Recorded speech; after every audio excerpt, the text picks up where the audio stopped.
Hello friends, ಎಲ್ಲರೂ ಹೇಗಿದ್ದೀರಾ? ಎಲ್ಲರೂ ಚೆನ್ನಾಗಿದ್ದೀರಾ ಅಂತ ಅನ್ಕೋತೀನಿ. ಓಕೆ, ಇವತ್ತೊಂದು ಹೊಸ ಕತೆಗೆ ಹೋಗೋಣ. ಯಾವ ಕತೆ ನೋಡೋಣ? ಕತೆ ಹೆಸರು ನೋಹ ಮತ್ತು ಮಹಾಜಲಪ್ರಳಯ. ಈ ಕತೆ ಹೆಸರು ನೋಹ ಮತ್ತು ಮಹಾಜಲಪ್ರಳಯ. ನಾನು ಕಥೆಯಲ್ಲಿ ಹೇಳಿದ್ನಲ್ಲ, ದೇವರು ನೋಹನನ್ನು ಮುಂದೆ ಉಪಯೋಗಿಸಲಿಕ್ಕಿದ್ದಾನೆ ಎಂಬುದಾಗಿ. ದೇವರು ನೋಹನನ್ನು ಹೇಗೆ ಉಪಯೋಗಿಸಿದ ಎಂಬುದಾಗಿ ಈ ಕಥೆಯಲ್ಲಿ ನಾವು ನೋಡೋಣ. ನೋಹನು ದೇವರನ್ನು ಆರಾಧಿಸುವವನು ಆಗಿದ್ದನು. ಆ ಸಮಯದಲ್ಲಿದ್ದ ಬೇರೆ ಜನರೆಲ್ಲರೂ ದೇವರನ್ನು ದ್ವೇಷಿಸುವವರು, ಆತನಿಗೆ ಅವಿಧೇಯರಾಗಿ ನಡೆದವರು ಆಗಿದ್ದರು. ಒಂದು ದಿನ ದೇವರು ನೋಹನಿಗೆ ಗಾಬರಿಯಾಗುವಂಥ ವಿಷಯವನ್ನು ತಿಳಿಸಿದನು. ನನ್ನ ಮುಂದೆ ಭೂಮಿಯ ಮೇಲಿರುವುದೆಲ್ಲವೂ ಕೆಟ್ಟು ಹೋಗಿರುವುದರಿಂದ ಅದನ್ನೆಲ್ಲ ಸಂಪೂರ್ಣವಾಗಿ ನಾಶ ಮಾಡುವೆನು. ನಿನ್ನನ್ನು, ನಿನ್ನ ಕುಟುಂಬವನ್ನು ಮಾತ್ರ ಉಳಿಸುವೆನು ಎಂದು ದೇವರು ಅವನಿಗೆ ಹೇಳಿದನು. ದೇವರು ನೋಹನಿಗೆ ತಾನು ಭೂಮಿಯ ಮೇಲೆ ಕಳುಹಿಸಲಿರುವ ಜಲಪ್ರಳಯದ ಕುರಿತು ಹೇಳಿದನು. ದೇವರು ಅವನಿಗೆ, ನೀನು ಕಟ್ಟಿಗೆಯಿಂದ ಒಂದು ದೊಡ್ಡ ನಾವೆಯನ್ನು ಮಾಡಬೇಕು. ನಾವೆ ಎಂದರೆ ಹಡಗು. ಅದು ನಿನಗೂ ನಿನ್ನ ಕುಟುಂಬಕ್ಕೂ ಹಾಗೂ ಅನೇಕ ಪ್ರಾಣಿಗಳಿಗೂ ಸಾಕಾಗುವಷ್ಟು ದೊಡ್ಡದಿರಬೇಕು ಎಂದು ಅಪ್ಪಣೆಯನ್ನು ಕೊಟ್ಟನು. ನಾವೆಯನ್ನು ಮಾಡುವುದಕ್ಕೆ ಬೇರೆ ಎಲ್ಲ ವಿವರಗಳನ್ನು ತಿಳಿಸಿಕೊಟ್ಟನು. ದೇವರ ಮಾತಿಗೆ ವಿಧೇಯನಾಗಿ ನೋಹನು ನಾವೆಯನ್ನು ಸಿದ್ಧ ಮಾಡತೊಡಗಿದನು. ನೋಹನು ನಾವೆಯನ್ನು ಮಾಡುವುದನ್ನು ನೋಡಿ ಜನರು ಅವನಿಗೆ ಹಾಸ್ಯ ಮಾಡಿರಬಹುದು. ಆದರೆ ನೋಹನು ತನ್ನ ಕೆಲಸವನ್ನು ನಿಲ್ಲಿಸಲಿಲ್ಲ. ಅವನು ಜನರಿಗೆ ದೇವರ ಕುರಿತು ತಿಳಿಸಿದನು, ಆದರೆ ಯಾರೂ ಅವನ ಮಾತಿಗೆ ಕಿವಿಗೊಡಲಿಲ್ಲ. ನೋಹನು ನಂಬಿಕೆ ವೀರನಾಗಿದ್ದನು, ದೇವರ ಮೇಲೆ ಅಪಾರ ನಂಬಿಕೆ ಇಟ್ಟಿದ್ದನು. ಅವನ ದಿನಗಳಲ್ಲಿ ಮಳೆ ಬೀಳುತ್ತಿರಲಿಲ್ಲ. ನೋಡಿದ್ರಲ್ಲ ಫ್ರೆಂಡ್ಸ್, ಅವನು ಇದ್ದ ಕಾಲದಲ್ಲಿ ಮಳೆ ಇರಲಿಲ್ಲ. ಆದರೆ ದೇವರು ಹೇಳಿದನು, 40 ದಿನಗಳ ಕಾಲ ನಾನು ಭೂಮಿಗೆ ಮಳೆಯನ್ನು ಸುರಿಸ್ತೇನೆ ಎಂಬುದಾಗಿ. ಆದರೂ ಕೂಡ ನೋಹನು ದೇವರಿಗೆ ವಿಧೇಯನಾಗಿ ದೇವರನ್ನು ನಂಬಿ ದೇವರು ಹೇಳಿದ ಕೆಲಸವನ್ನು ಮಾಡುತ್ತಿದ್ದನು. ದೇವರು 40 ದಿನಗಳವರೆಗೆ ಸತತವಾಗಿ ಮಳೆ ಕಳುಹಿಸುವೆನೆಂದು ಹೇಳಿದ ಮಾತನ್ನು ನೋಹನು ನಂಬಿದನು. ಕಡೆಗೆ ನಾವೆಯೂ ಸಿದ್ಧವಾಯಿತು. ನೋಹನು ಅವನ ಮಕ್ಕಳು ಅದರಲ್ಲಿ ಆಹಾರ ಧಾನ್ಯಗಳನ್ನು ತುಂಬಿಸಿದರು. ಜನರು ನೋಡುತ್ತಿದ್ದ ಹಾಗೆಯೇ ಅನೇಕ ಪ್ರಾಣಿಗಳು, ಪಕ್ಷಿಗಳು ನಾವೆಯ ಬಳಿಗೆ ಬಂದವು. ಕೆಲವು ಜಾತಿಗಳಲ್ಲಿ 7 ಜೋಡಿಗಳು ಮತ್ತು ಉಳಿದವುಗಳೆಲ್ಲ ಒಂದೊಂದು ಜೋಡಿಯಾಗಿ ಬಂದವು. ಕೆಲವು ಜಾತಿಗಳಲ್ಲಿ 7 ಜೋಡಿಗಳು ಬಂದವು ಮತ್ತು ಉಳಿದವುಗಳಲ್ಲಿ ಒಂದೊಂದು ಜೋಡಿಯಾಗಿ, ಗಂಡು ಹೆಣ್ಣು ಎಂಬ ಜೋಡಿಯಾಗಿ ಎಲ್ಲ ಪ್ರಾಣಿಗಳು ಬಂದವು. ದೊಡ್ಡ ಚಿಕ್ಕ ಪಕ್ಷಿಗಳು, ದೊಡ್ಡ ಸಣ್ಣ ಪ್ರಾಣಿಗಳು ಹೀಗೆ ನಾವೆಯ ಬಳಿಗೆ ಬಂದವು. ಬಂದ ಪ್ರಾಣಿಗಳನ್ನು ಮತ್ತು ಪಕ್ಷಿಗಳನ್ನು ನೋಹನು ನಾವೆಯಲ್ಲಿ ಸೇರಿಸುತ್ತಿರುವಾಗ ಜನರು ತಮ್ಮ ಬಾಯಿಗೆ ಬಂದ ಹಾಗೆ ನೋಹನನ್ನು ಬೈದಿರಬಹುದು. ನೋಡಿದ್ರಲ್ಲ ಫ್ರೆಂಡ್ಸ್, ನೋಹ ಮಾಡಿರುವ ಕೆಲಸವನ್ನು ನೋಡಿ ಜನರು ಬಾಯಿಗೆ ಬಂದಾಗ ಬೈದಿರ್ಬೋದು, ಅವನನ್ನು ಹಾಸ್ಯ ಮಾಡಿರ್ಬೋದು. ಆದರೆ ಅವನು ಯಾವುದಕ್ಕೂ ತಲೆ ಕೆಡಿಸಿಕೊಳ್ಳದೆ ನೋಹನು ದೇವರಿಗೆ ವಿಧೇಯನಾಗಿ ದೇವರ ಕೆಲಸವನ್ನು ಮಾಡುತ್ತಾ ಹೋದನು. ಅವರು ದೇವರ ವಿರೋಧವಾಗಿ ಪಾಪ ಮಾಡುವುದನ್ನು ನಿಲ್ಲಿಸಲಿಲ್ಲ. ತಾವು ನಾವೆಯ ಬಳಿಗೆ ಬರಲಿಲ್ಲ. ಪ್ರಾಣಿ ಪಕ್ಷಿಗಳೆಲ್ಲವೂ ನಾವೆಯೊಳಗೆ ಸೇರಿದವು. ದೇವರು ನೋಹನಿಗೆ, ನೀನು ನಿನ್ನ ಕುಟುಂಬದೊಂದಿಗೆ ನಾವೆಯೊಳಗೆ ಸೇರಿಕೋ ಎಂದು ಹೇಳಿದನು. ನೋಹನು ತನ್ನ ಹೆಂಡತಿ, 3 ಗಂಡು ಮಕ್ಕಳು ಮತ್ತು 3 ಸೊಸೆಯರೊಂದಿಗೆ ನಾವೆಯೊಳಗೆ ಸೇರಿಕೊಂಡನು. ದೇವರು ನಾವೆಯ ಬಾಗಿಲನ್ನು ಮುಚ್ಚಿದನು. 7 ದಿನಗಳ ನಂತರ ಭೂಮಿಯ ಮೇಲೆ ಮಳೆಯು ಜೋರಾಗಿ ಸುರಿಯತೊಡಗಿತು. ಸತತವಾಗಿ 40 ಹಗಲು ಮತ್ತು 40 ರಾತ್ರಿ ಮಳೆ ಸುರಿಯಿತು. ಭೂಮಿಯ ಮೇಲೆ ಎಲ್ಲ ಕಡೆಗಳಲ್ಲಿ ಮಳೆ ಸುರಿಯುತ್ತಿದ್ದರಿಂದ ಎಲ್ಲ ಹಳ್ಳಿಗಳು, ಪಟ್ಟಣಗಳು ನೀರಿನಲ್ಲಿ ಮುಳುಗಿ ಹೋದವು. ಮಳೆ ಹೇಗೆ ಬಂತು ಅಂದರೆ, ಇಡೀ ಹಳ್ಳಿಗಳು, ಪಟ್ಟಣಗಳು, ದೊಡ್ಡ ದೊಡ್ಡ ಬೆಟ್ಟಗಳು, ಪರ್ವತಗಳು ಎಲ್ಲ ಮುಚ್ಚಿ ಹೋಗುವ ರೀತಿಯಲ್ಲಿ ದೇವರು ಮಳೆಯನ್ನು ಸುರಿಸಿದನು. ಮಳೆಯು ನಿಂತು ಹೋದ ಮೇಲೆ ನೋಡಿದರೆ ಎಲ್ಲೆಲ್ಲೂ ನೀರೇ ನೀರು. ಎಲ್ಲ ಕಡೆ ನೋಡಿದರೂ ಬರೀ ನೀರೇ ಕಾಣಿಸ್ತಾ ಇತ್ತು. ಒಂದು ಮರ ಆಗಲಿ, ಒಂದು ಮನೆ ಆಗಲಿ ಏನೂ ಕೂಡ ಕಾಣಿಸ್ತಾ ಇರಲಿಲ್ಲ. ಆ ಥರ ಮಳೆ ದೇವರು ಸುರಿಸಿದನು. ಅತಿ ಎತ್ತರವಾದ ಪರ್ವತಗಳು ಕೂಡ ನೀರಿನಲ್ಲಿ ಮುಚ್ಚಿ ಹೋಗಿದ್ದವು. ಉಸಿರಾಡುವ ಪ್ರತಿಯೊಂದು ಜೀವಿಯೂ ಸತ್ತು ಹೋಗಿತ್ತು.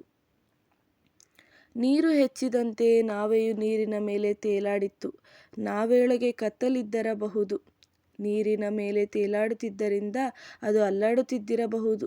ಆದರೂ ನೋಹನಿಗೆ ಮತ್ತು ಅವನೊಂದಿಗಿದ್ದವರಿಗೆಲ್ಲ ನಾವೆಯು ಪ್ರಳಯದಿಂದ ರಕ್ಷಣೆ ನೀಡಿತು. 5 ತಿಂಗಳವರೆಗೆ ಪ್ರಳಯದ ನೀರು ಭೂಮಿಯ ಮೇಲೆ ತುಂಬಿತು. ನಂತರ ದೇವರು ಗಾಳಿ ಬೀಸುವಂತೆ ಮಾಡಿದ್ದರಿಂದ ನೀರು ಕಡಿಮೆಯಾಗುತ್ತಾ ಬಂತು. 10ನೆಯ ತಿಂಗಳಲ್ಲಿ ನಾವೆಯು ಅರಾರಾಟ್ ಬೆಟ್ಟಗಳಲ್ಲಿ ನಿಂತಿತು.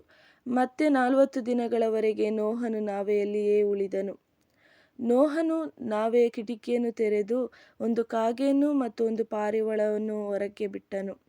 ಭೂಮಿಯ ಮೇಲೆ ನೀರು ಇನ್ನೂ ಇದ್ದದರಿಂದ ಪಾರಿವಾಳವು ತಿರುಗಿ ನಾವೆಗೆ ಬಂತು. 1 ವಾರದ ನಂತರ ನೋಹನು ತಿರುಗಿ ಪಾರಿವಾಳವನ್ನು ಹೊರಕ್ಕೆ ಬಿಟ್ಟನು. ಸಂಜೆಯ ಸಮಯಕ್ಕೆ ಆ ಪಾರಿವಾಳವು ತನ್ನ ಬಾಯಿಯಲ್ಲಿ ಎಣ್ಣೆ ಮರದ ಹೊಸ ಚಿಗುರು ಹಿಡಿದುಕೊಂಡು ಬಂತು. ಮತ್ತೆ 1 ವಾರದ ನಂತರ ನೋಹನು ಪಾರಿವಾಳವನ್ನು ಹೊರಕ್ಕೆ ಬಿಡಲು ಅದು ಹಿಂದಕ್ಕೆ ಬರಲಿಲ್ಲ. ಭೂಮಿಯು ಒಣಗಿದೆ ಎಂದು ನೋಹನು ತಿಳಿದುಕೊಂಡನು. ದೇವರು ನೋಹನಿಗೆ ನಾವೆಯನ್ನು ಬಿಟ್ಟು ಹೊರಗೆ ಬರಲು ಹೇಳಿದನು. ನೋಹನು ತನ್ನ ಕುಟುಂಬದೊಂದಿಗೆ ಮತ್ತು ನಾವೆಯಲ್ಲಿದ್ದ ಸಮಸ್ತ ಜೀವಿಗಳೊಂದಿಗೆ ಹೊರಗೆ ಬಂದನು.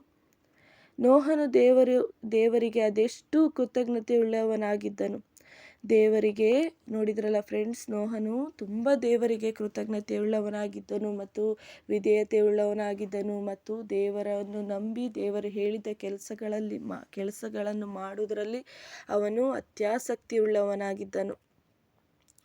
ದೇವರು ತನ್ನನ್ನು ಮತ್ತು ತನ್ನ ಕುಟುಂಬವನ್ನು ಭಯಂಕರವಾದ ಜಲಪ್ರಳಯದಿಂದ ಕಾಪಾಡಿ ರಕ್ಷಿಸಿದ್ದಕ್ಕಾಗಿ ಅವನು ಒಂದು ಯಜ್ಞವೇದಿಯನ್ನು ಕಟ್ಟಿ ಕೆಲವು ಪ್ರಾಣಿ ಪಕ್ಷಿಗಳನ್ನು ಯಜ್ಞವಾಗಿ ಅರ್ಪಿಸುವುದರ ಮೂಲಕ ದೇವರಿಗೆ ಸ್ತೋತ್ರ ಮಾಡಿದನು.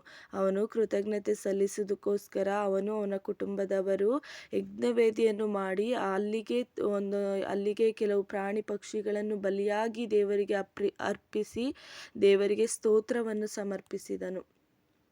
ದೇವರು ನೋಹನಿಗೆ ಅದ್ಭುತವಾದ ವಾಗ್ದಾನವನ್ನು ಮಾಡಿದನು. ಮನುಷ್ಯನ ಪಾಪಕ್ಕಾಗಿ ಆತನು ಇನ್ನೆಂದೂ ಜಲಪ್ರಳಯದ ಮೂಲಕ ಭೂಮಿಯ ಮೇಲಿರುವುದೆಲ್ಲವನ್ನೂ ನಾಶ ಮಾಡುವುದಿಲ್ಲವೆಂದು ನೋಹನಿಗೆ ಹೇಳಿದನು.